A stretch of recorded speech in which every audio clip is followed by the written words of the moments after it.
Hey up internet, and welcome back to On the Sofa Live Extra. If you're new, do subscribe and hit the bell icon to stay in the loop. Yes, this is my occasional stream where I talk about all the stuff in the news that I didn't get time to talk about in the mainstream. And there's plenty to talk about, so let's get into it. First of all, we're going to talk about Mitch McConnell, because there's been a lot of speculation as to whether he's dead or alive.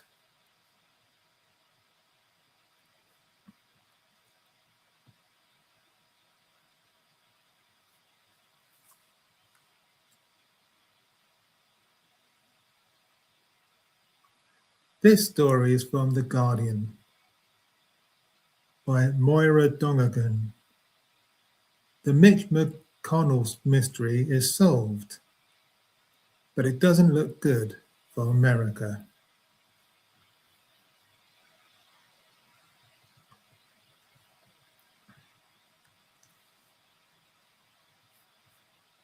The senator is alive, a key requirement to maintain one's job in the US Senate.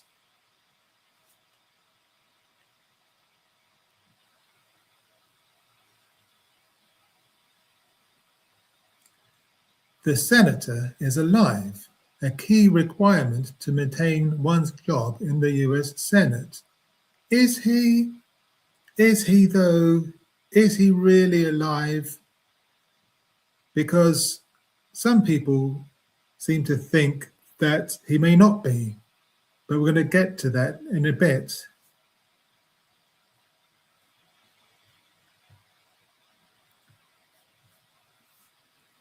Like any good proof of life photo, it featured that day's newspaper.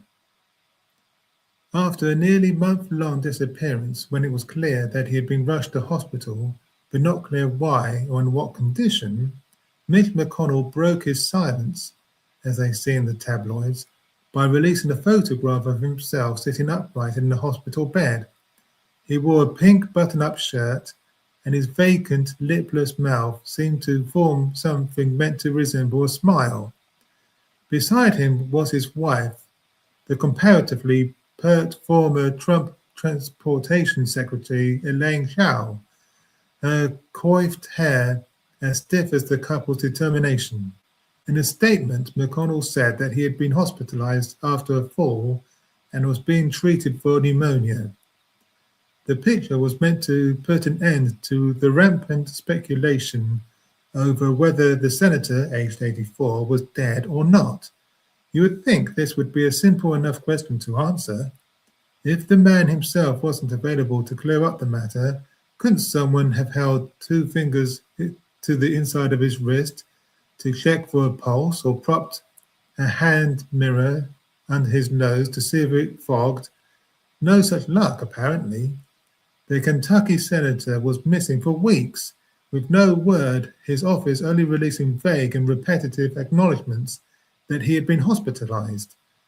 Public emergency services records indicate that the paramedics were called to his Washington address on the 14th of June, where they administered CPR on an unconscious person who was allegedly suffering a cardiac arrest, one whose identity has been withheld. McConnell had been in Washington, D.C. area hospital ever since.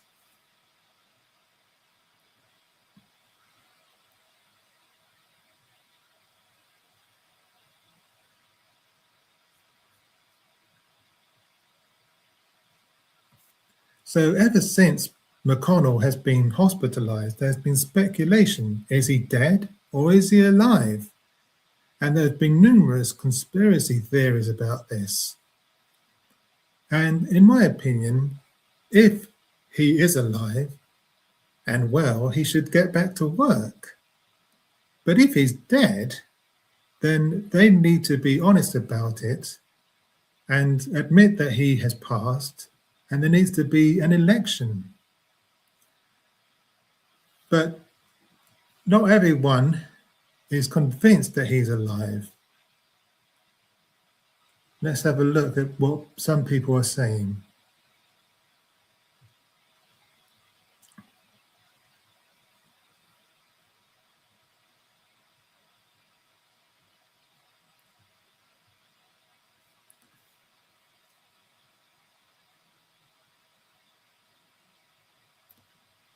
This thread is from Mama Sissy Says. Mitch McConnell's proof of life is from 10 years ago. He looks better than I do as a millennial with just a sinus infection. Stop doing the work of Republicans. This man is dead, or brain dead, or I don't fucking care. He's not fit for Senate. Replace him now. And here's what she had to say. All the time. They don't have to be right. They just have to be right. This photo is fake.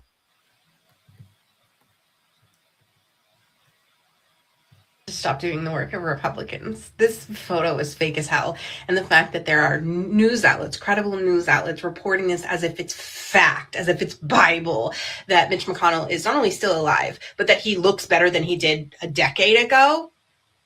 You don't get a facelift with a cardiac arrest, which I assume is what happened because CPR was given. He just had a fall or pneumonia. No, girl, he's dead. He's dead. But this achieves what Republicans wanted it to achieve anyway, because it's just going to delay the inevitable. And that's what they're trying to do. They're not trying to sell you that Mitch McConnell is ready to run a marathon. Okay. They're not trying to sell you on anything other than just deflect, deny, deflect until they can get to a point where they're past the August deadline. That's all they need. And Republicans do this all the time. They don't have to be right. They just have to be right long enough to get to the next event in the news cycle that's going to take all the attention and focus away from this. Just watch. This man is deader than dead, and I'm insulted that people are looking at this picture that's obviously from years ago and has been photoshopped in with some sort of sketchy rendition of yesterday's paper or whatever it is. And y'all just are lapping it up and believing it like Republicans have never lied to you. Babe, are you okay? Stop doing the work of Republicans. Yeah, she makes some good points there.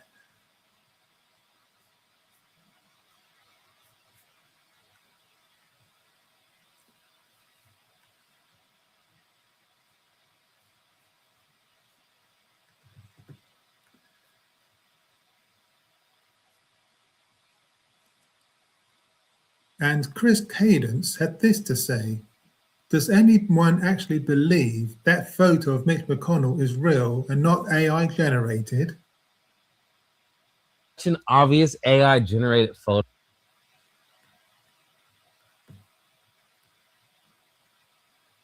These motherfuckers must really think we are stupid and gullible to release this AI bullshit and think we are going to think, oh yeah, Mitch McConnell's okay now. Let's go back to our regular scheduled program. Like, fuck no. This is such an obvious AI generated photo. It's like, this is the best you guys could come up with.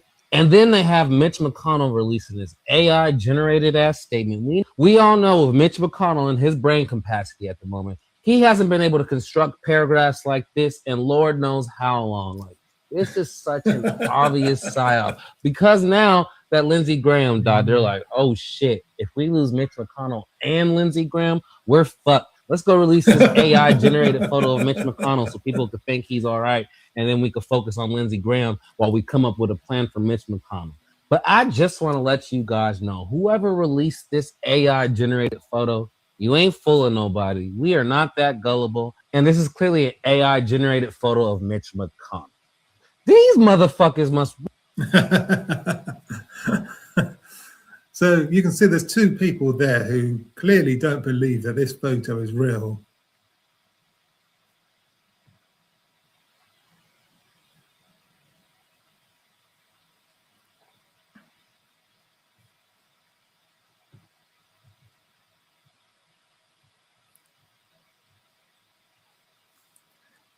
Here's another post from Geek Brawl. He says this: Mitch McConnell is dead, and this proof of life photo was a rushed, rough draft. The newspaper is AI and doesn't exist. He's wearing jeans in a hospital bed. His hand is operating a computer mouse. Elaine Chao had escaped to China, but now she's back and she's implicated in the cover-up. These are giant piles of crimes for everyone involved, which now includes Vance and Chao. I love this for them. None of this detective work is mine. He died in June. And let's see some of the comments.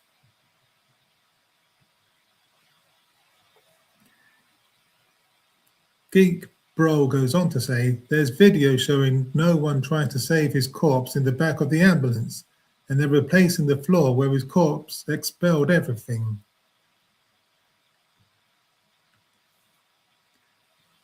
The Matt Miles posted, when did the Steelers get a baseball team? And he's shown a close-up, enhanced image of the newspaper report from the newspaper that Mitch McConnell is supposedly holding.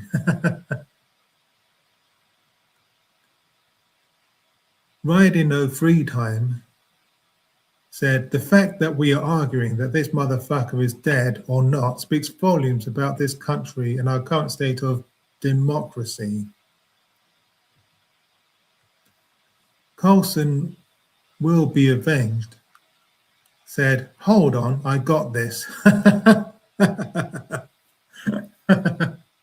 Updated angle, Mitch McConnell and his lovely wife, who definitely didn't flee to China 2 days ago.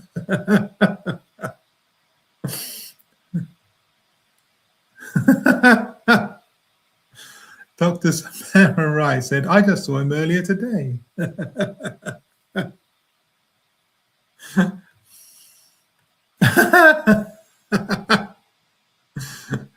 BS0 Form said, this is why tech bros and so many men are pushing AI to change our perceived realities.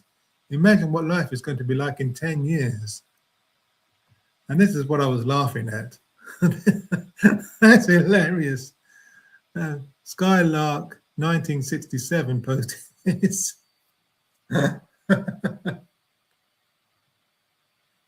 God. Thunder Kyle said, fuck Mitch, and I wish he wasn't alive, but the page is real. The image on the right isn't. And he's shared a screen grab of the newspaper front page there. So there's some disagreement as to whether this photo, this proof of life photo, is real or not.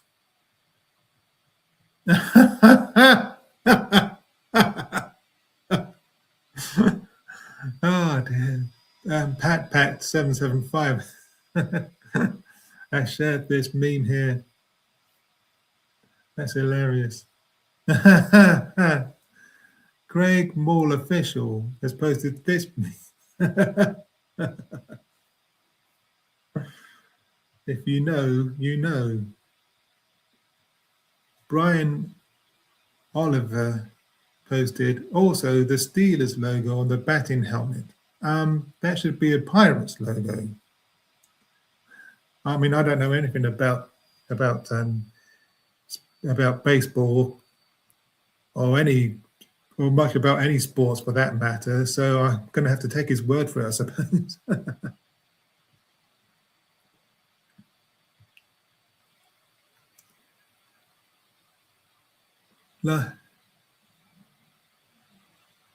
Larg Bleston posted this screenshot from Mama Sissy Says.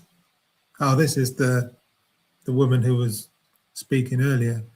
Breaking. I just found out that my cardiologist sister lives next door to Mitch McConnell, and she confirmed that he is dead. He's been dead. He coded at his house. Paramedics never got a pulse back, and now he's stored in a cooler at a local mortuary. She's sending me the name later today. Apparently, they made the EMT's close friends and relatives sign NDAs, non-disclosure agreements. If you think I'm lying, you can just show us Mitch McConnell. Interesting.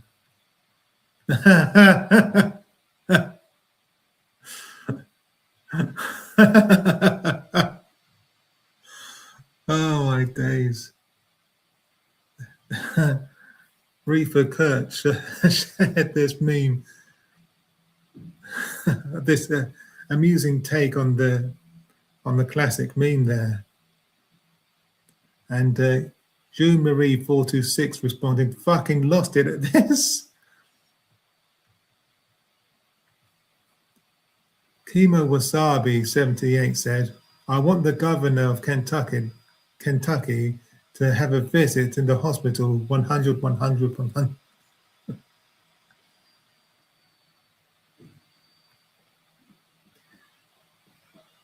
Natasha Fiona Lawson said, it's all moot unless Governor Bashir calls their bluff one way or another.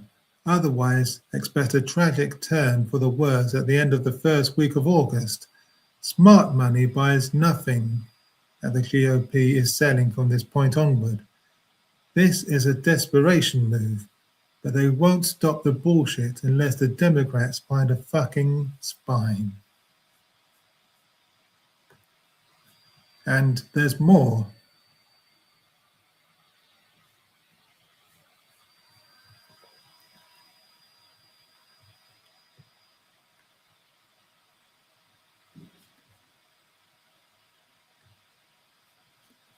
This is from Welp. This is the bad place. Next month. So McConnell.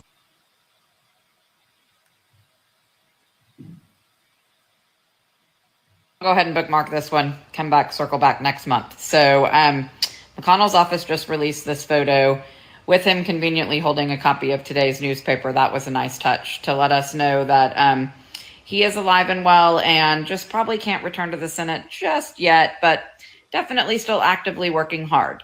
So here's the thing.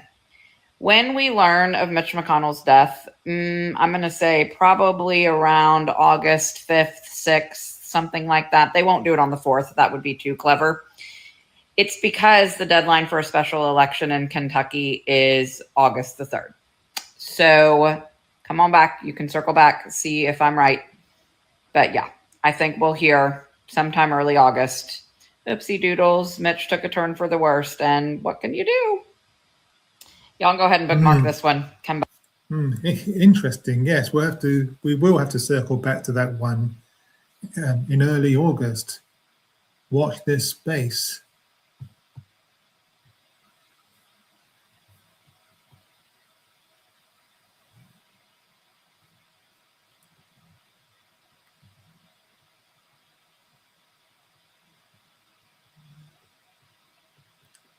I think there's something else as well, but I think I may have gone past it. Yeah, here we go. Christopher Gyson posted Green Line Test Proof of Life Edition.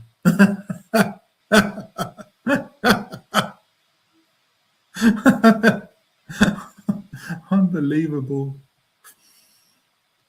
And it goes on to say, guys, the real Lost Car Flowers posted, please don't follow me due to this post.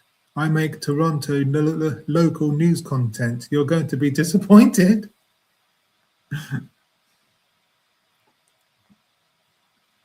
Dollar bill, independent news from anywhere is welcome.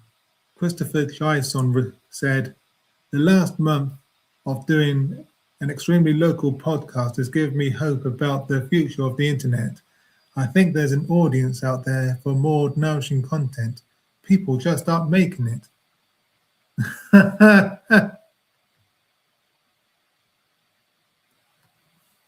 Lois Brown said, as a nurse, all I know is an 84-year-old doesn't spend weeks hospitalized and end up aging backwards about 10 years.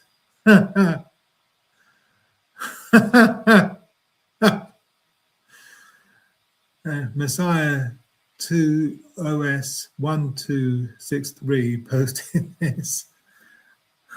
Yeah, it's very, very, very funny.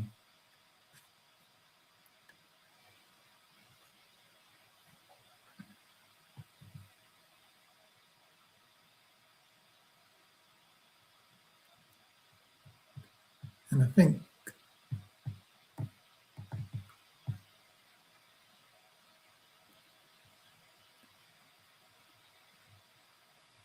then there's this from Shannon Hughes, 1968. So now Senator Ron Johnson is saying that he's heard from sources that that's an old photo, IG McConnell. Republicans think we're all fucking stupid. And she's shared a meme comparing two photographs of Mitch McConnell. This is Mitch McConnell on May the 12th. This is the photo they released of him this weekend. Yeah. It is a bit suspect. In the photo, in the proof of life photo that they released this weekend, yes, it is a bit suspect, isn't it? In the proof of life photo, he looks about 10 years younger than he did on May the 12th. Yeah, that is very suspicious. And the caption reads, makes you wonder what they're trying to hide, why they think we're dumb enough to believe the lies.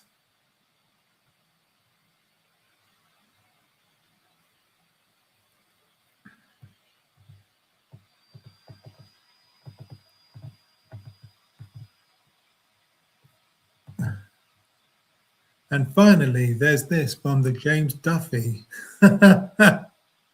Nice try. When they edited this pic, they left part of the blue stripes on the new image. Lols. I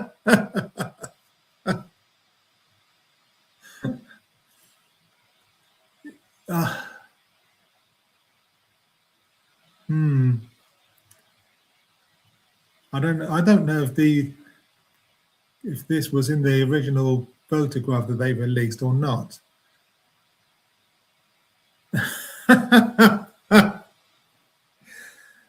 But I don't think that this photo is real, to be honest. It does look AI generated or photoshopped. It doesn't look real to me.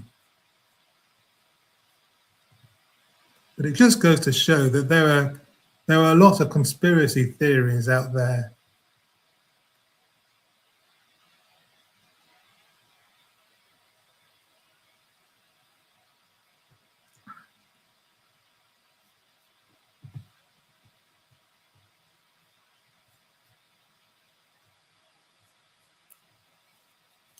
Is Mitch McConnell alive or is he dead? What do you guys think? Let me know in the comments. Okay, I think we've talked about that for long enough. Let's move on.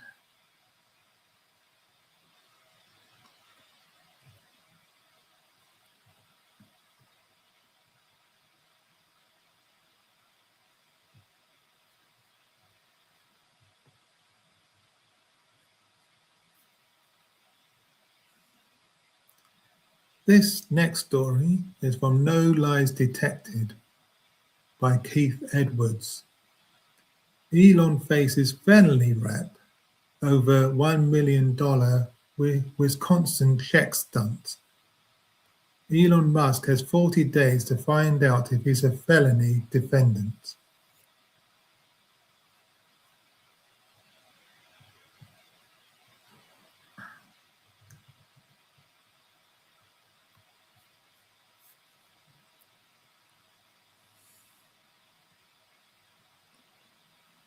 A bipartisan Wisconsin panel, 3 Democrats, 3 Republicans, voted 5-1 Thursday to refer the world's richest man to prosecutors, finding probable cause that his $1 million voter checks before the April 2025 state Supreme Court election were election bribery.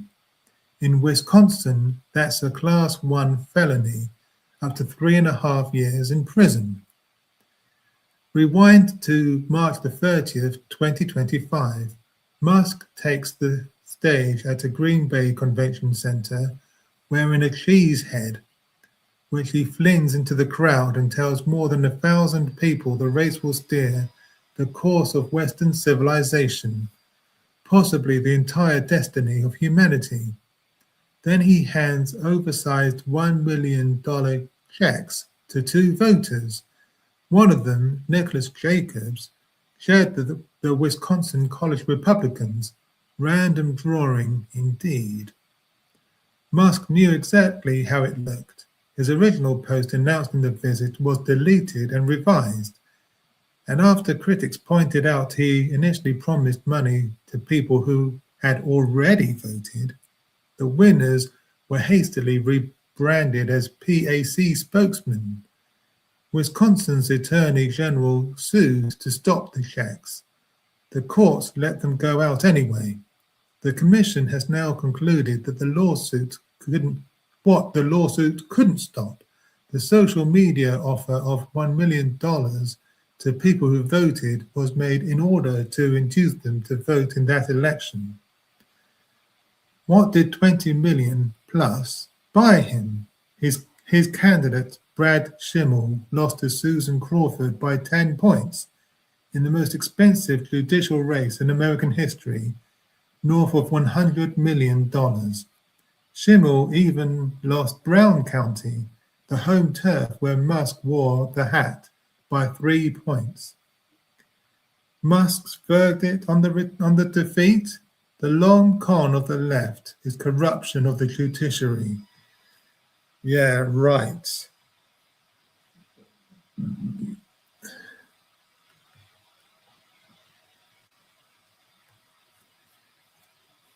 The corruption of the judiciary crowd may want to check the docket.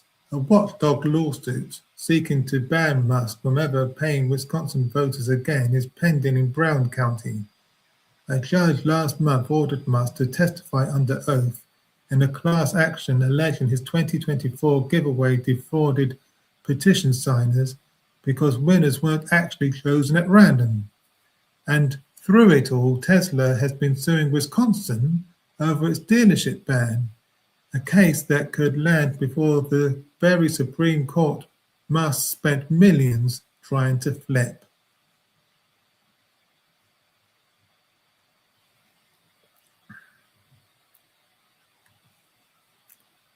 Now the decision belongs to one man, Brown County DA David Lassie, a Republican who hasn't said a word about the referral. Neither has Musk's camp. Neither has Musk. A notable silence from a man who never met a legal fight he wouldn't live. Oh. And I'll start that sentence again. It's kind of got away from me. Now the decision belongs to one man, Brown County DA David Lassie, a Republican who hasn't said a word about the referral. Neither has Musk's camp. Neither has Musk. A notable silence from a man who never met a legal fight he wouldn't live post. The clock started Thursday. Lassie has 40 days to decide. No charges and Musk walks away clean, or he can put the world's richest man on trial for handing out checks in a cheesehead hat. The checks cleared 15 months ago. Elon's bill is still being written.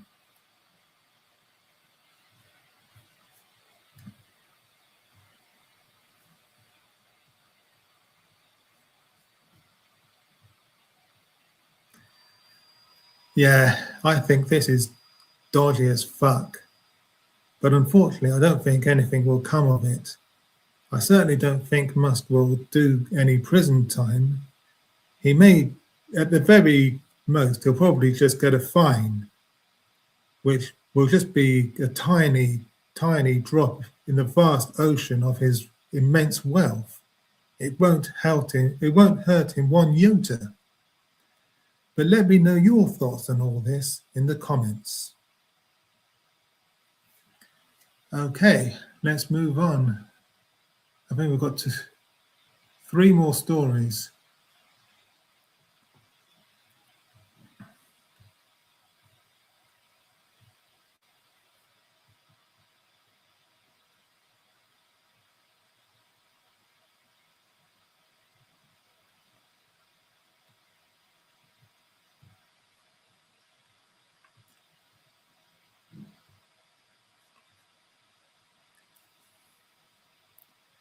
This is from the Metro. Government wasted £10 billion on PPE during COVID pandemic, by Craig Monroe, senior politics reporter.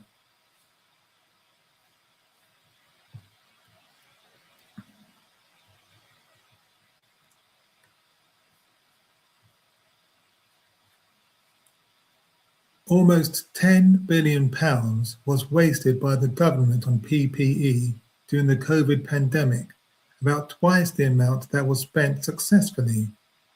The fifth report from the long-running COVID inquiry, focusing on procurement, was published at midday. It sets out the extraordinary amount of money that was wasted as the government scrambled to find the personal protective equipment to tackle the crisis. Baroness Hallett's latest report says of the approximately £15 billion of PPE purchased, almost £10 billion was wasted. £10 billion. £10 billion wasted. That's 10,000 million pounds down the drain. Spaffed up against the wall, as Johnson himself would probably say. Fucking hell. These people should be in prison. These people should be in fucking prison for this.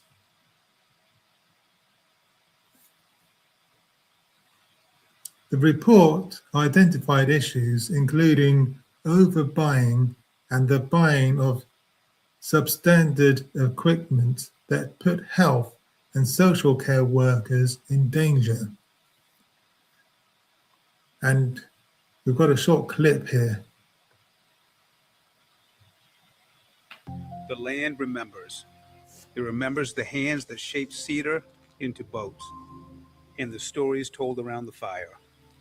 It remembers the steps After this that came advert, it before seems. and the ones now walking beside us. Time moves slowly here, like tides that don't ask permission. This is where tradition isn't behind us. It's beside us. This is Maine, rooted in time, forged by nature. Under the pressure of responding to the emergency, mistakes were made, leading to the waste of public money, as well as allegations of cronyism and corruption. The waste of taxpayers' money was vast. It is a stark fact that of the approximately £15 billion spent on PPE, nearly 2/3, almost £10 billion, was wasted. The land remembers. That is unbelievable.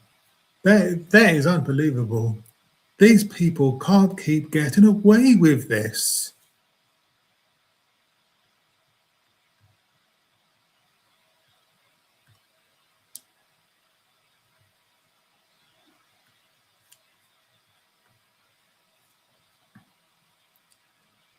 Naomi Phillip, excuse me.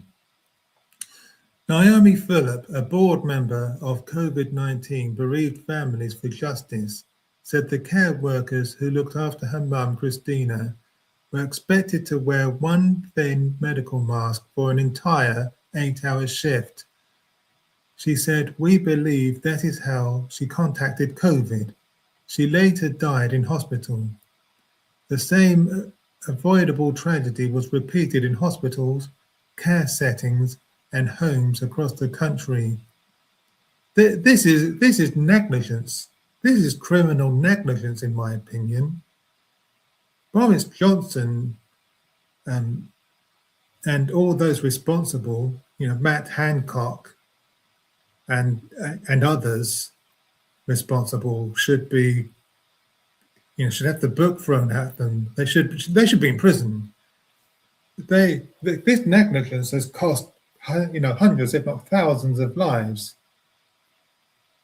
They should be in prison. They should all be in fucking prison. This is horrific. The inquiry also slams the so-called fast-track system for awarding contracts, saying it embedded unfairness in the UK government's emergency procurement system. It continues, it was a misguided attempt at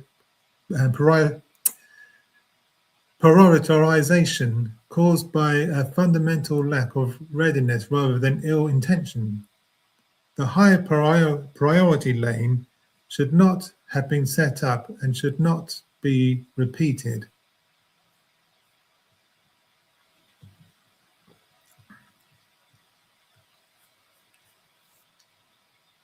One chapter in the latest release has not been published as it concerns PPE MedPro Limited, the company linked to Baroness Michelle Mone and her husband Doug Berriman. They should be in prison as well. And certainly Michelle Mone should be stripped of her title. The information in the chapter is subject to a restriction order to ensure that ongoing criminal investigations are not undermined, the inquiry explained. Baroness Hallett's investigation into the handling of the pandemic in the UK has been running for more than 4 years and is due to publish 5 more reports before it concludes. The next, focusing on the care sector, is due to come out in the autumn.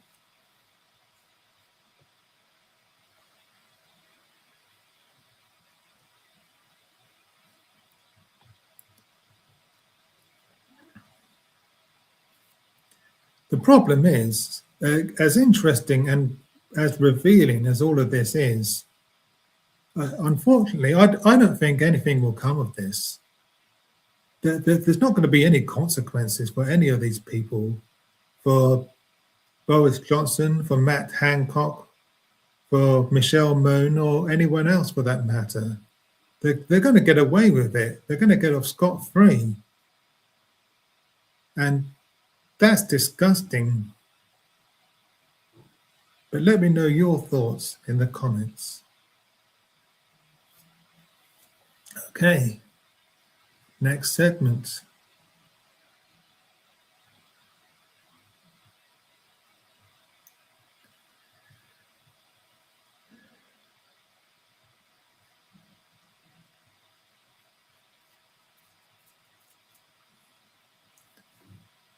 This story is from Forbes. Tether cryptocurrency becoming preferred choice among money launderers and scammers, UN warns, by Robert Hart, former reporter. Robert Hart is a former London-based Forbes senior reporter. This is a story from January 2024, but it's become pertinent now, in my opinion, because Tether is the cryptocurrency linked to Christopher Harborne, who, as we all know, was the crypto billionaire who gave a gift of £5 million to Nigel Farage. I think I'm right in saying that Tether is the company owned by Christopher Harborne, and so that is why I'm talking about this today, even though this is now a 2-year-old story. I think it's become quite pertinent, and given what we now know about the company.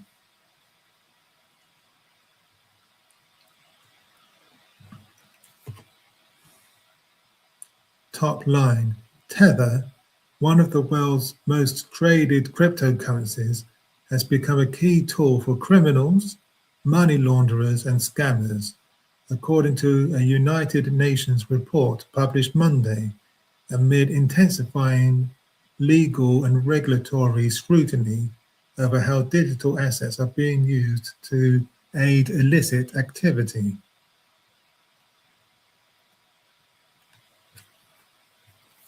Key facts: Tether has fast become the platform of choice for money laundering and fraud operations across East and Southern Asia. The United Nations Office on Drugs and Crime warned in a report on organized crime and illicit banking in the region.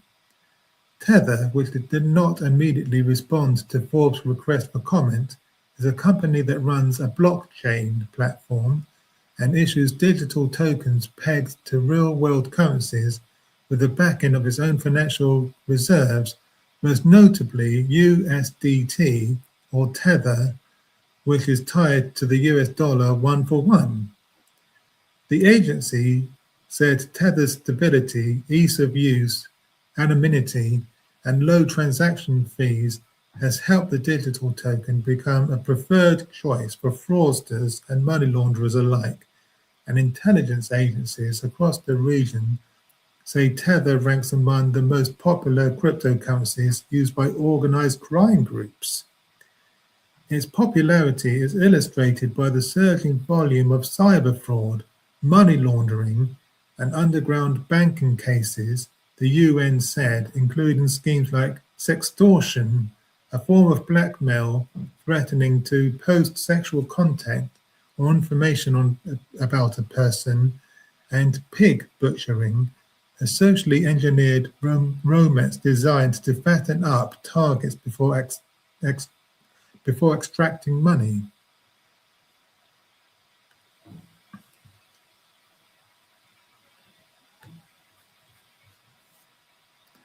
The UN said financial authorities and law enforcement have reported a rapid uptick in the use of sophisticated high-speed money laundering teams specializing in Tether in recent years, with criminals advertising their services on social media platforms like Facebook, TikTok, and Telegram.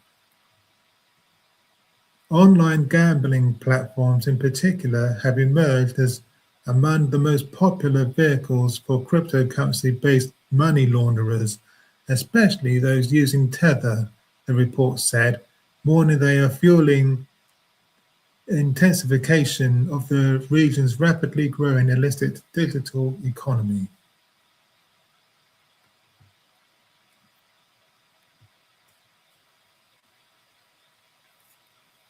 Crucial quote, organized crime has effectively created a parallel banking system using new technologies, the UNODC's Jeremy Douglas told the Financial Times. Douglas warned that the proliferation of loosely or entirely unregulated online casinos, together with crypto, has supercharged the region's criminal ecosystem. Crypto regulations are way behind or practically non-existent, he warned. Organized crime groups who use and feed off vulnerabilities and weaknesses know this.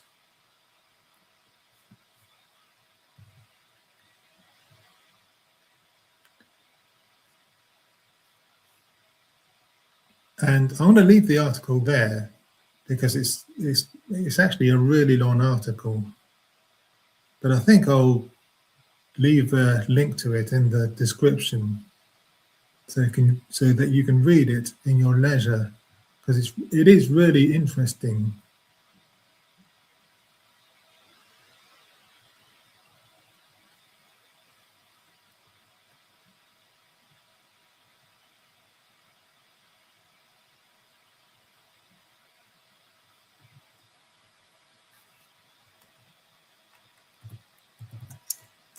I'm just going to look something up real quick.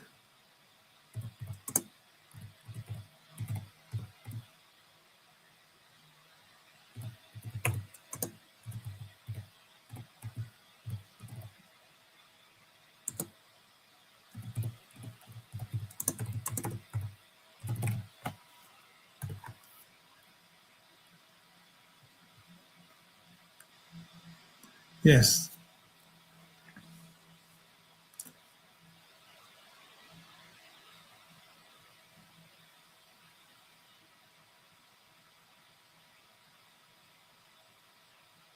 I've just looked up how Christopher Harborne is linked to Tether, and according to Wikipedia, he owns approximately 12% of Tether Limited, the company that issues the Tether stablecoin, Harborne is known for filing or defamation lawsuit against the Wall Street Journal for reporting related to his work in the cryptocurrency industry, as well as his donations to British political parties. So, yeah, he is connected to Tether. So that is why I'm talking about this story now, even though it's 2 years old. It's become pertinent now with everything we now know about Christopher Harborne and Tether, and how Nigel Farage has been extolling the virtues of Tether ever since he received the £5 million gift from Christopher Harborne. It's all very dodgy stuff, in my opinion, but let me know your thoughts on all this in the comments.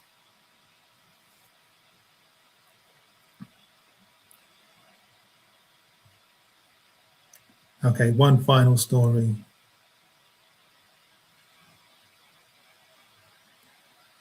This is hilarious.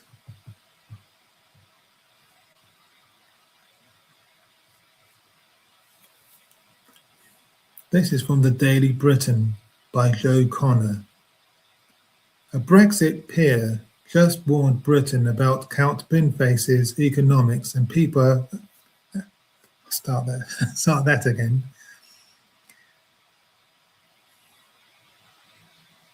This is from the Daily Britain by Joe Connor.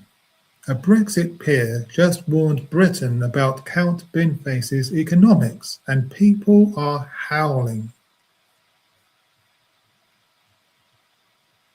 And there's a photograph of Count Binface and Nigel Farage. This whole thing has become a farce. It's blown up in Nigel Farage's face.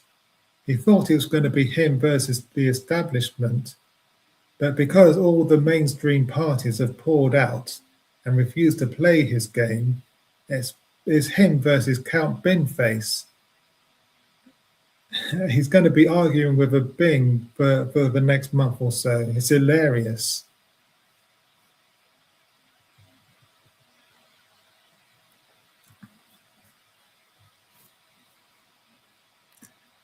You can laugh, you can roll your eyes, you can quietly admire the fact that a man dressed as an intergalactic waste receptacle has somehow become one of the more coherent voices in the Clacton by-election. Or, if you are Daniel Hannan, you can write an entire Telegraph column treating the whole thing as a grave economic warning about Britain's refusal to live within its means.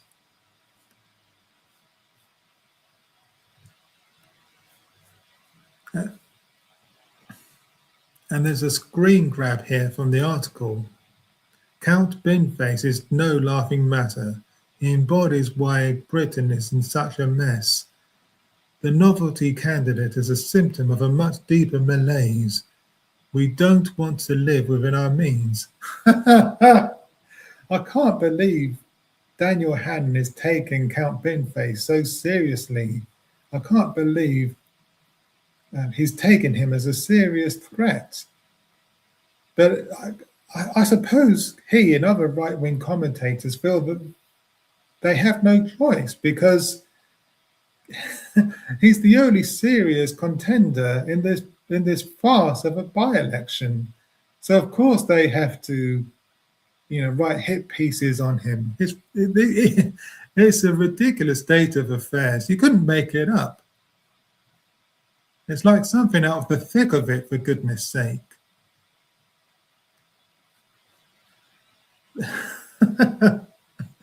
There is a line in Count Binface's manifesto that encapsulates why Britain is in such a mess. I'll cut your taxes, pledges the Clacton by-election candidate, and raise everyone else's. It's a joke. For goodness sake.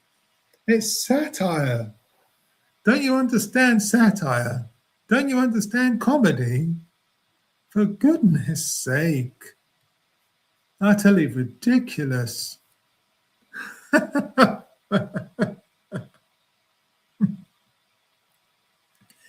Daniel Hannan wrote a serious Telegraph column attacking Count Benface's economic policies and was quickly mocked for treating the bin-headed joke candidate as a national threat.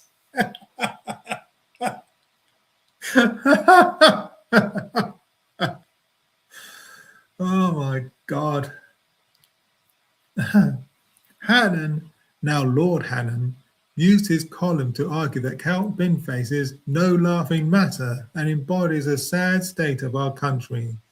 The novelty candidate, he said, is not just a harmless joke, but a symptom of something deeper. Voters wanting impossible promises, politicians refusing to be honest, and Britain demanding Scandinavian public services without accepting the bill. Fair enough, you might think. A peer who helped sell Brexit, warning the country about fantasy economics, is certainly a rich enough premise to work with. But then came the problem. The kebab doesn't exist.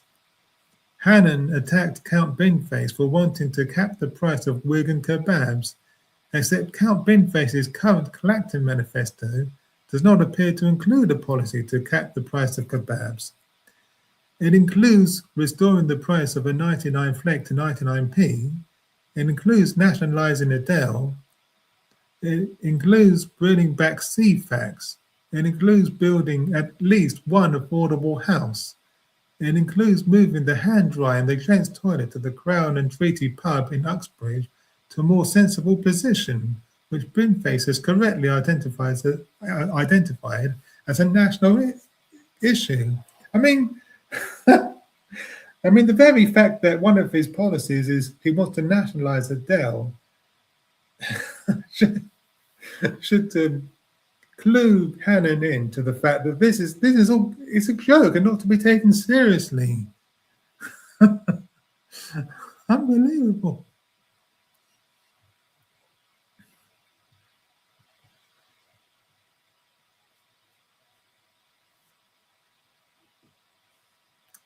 A Wigan kebab, for anyone south of the pie belt, is a pie in a bread roll, or a barm, or a cob, or whatever term you wish to start a civil war in the comment section.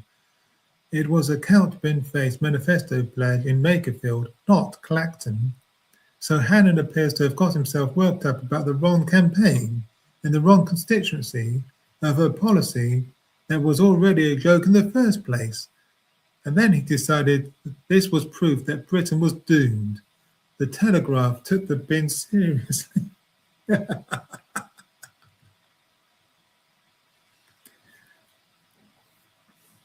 column was shared by Harry Phibbs, who quoted Hannon's line about Binface's tax pledge, "I'll cut your taxes and raise everyone else's." Hannon argued that this was not really satire at all, but the logic of modern politics. Oh my God, I can't keep a straight face. Every party, he said, wants to make somebody else pay.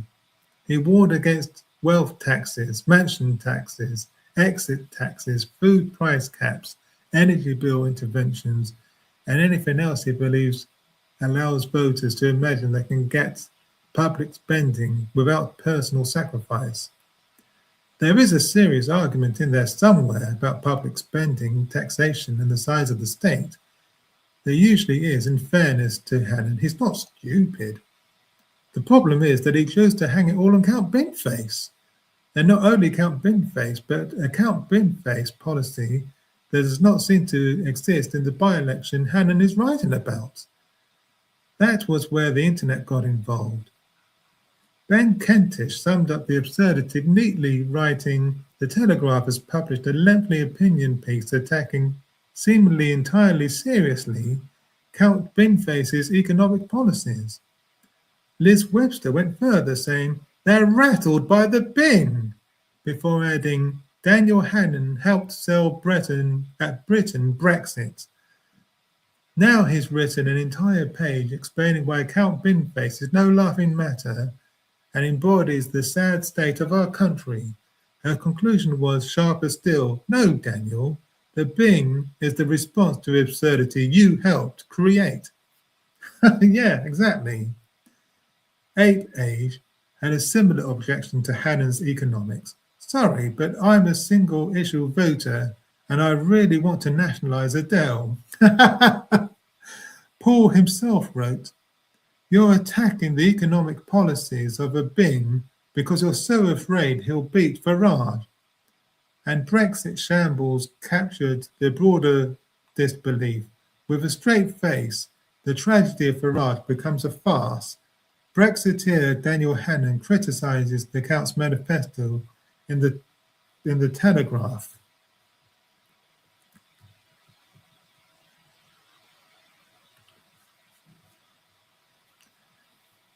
That is the trouble with writing a serious column about a man whose stated policies include Adele nationalisation. People may notice. The real target was not Binface. The slightly stranger thing is that Hannan's column is not really about Count Binface at all. It's about Nigel Farage. Or at least it's about the political moment in which Farage, having triggered a by-election in Clacton, after coming under scrutiny over gifts and wealthy backers, now finds himself being challenged by the country's most famous bin-headed candidate, while major parties stand aside. Farage wanted a dramatic people versus the establishment contest. Instead, the whole thing has become a national joke. Then an international one. MSNBC has already explained the race to American viewers by asking whether Nigel Farage is better than a trash can. The satire works because it punches the grandiosity of the moment. Farage presents himself as the great outsider, but he is a wealthy, privately educated, former city trader, turned long-term professional politician, now under scrutiny over his finances and political backers. Count Binface, meanwhile, is a literal joke candidate who has somehow managed to ask the obvious questions without pretending the whole thing is a constitutional epic. This is why Hannan's column feels so odd. He sees Binface as a symbol of unserious politics, but the by-election itself only exists because Farage chose to resign and re-stand in an attempt to turn an investigation into a public mandate. If Britain's politics has become ridiculous, it's the man in the bin costume did not start it. He just dressed appropriately.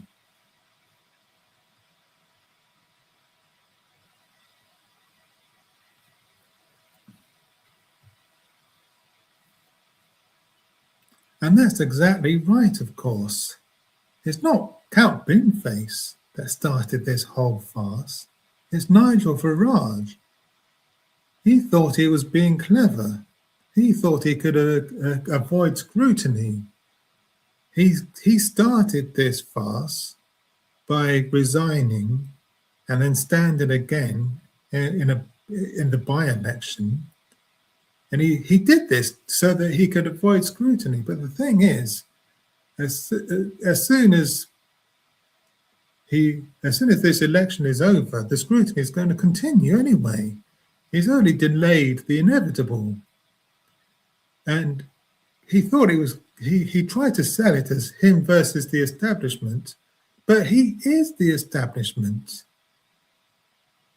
He's a multi-millionaire, former banker, former, stockbroker. And if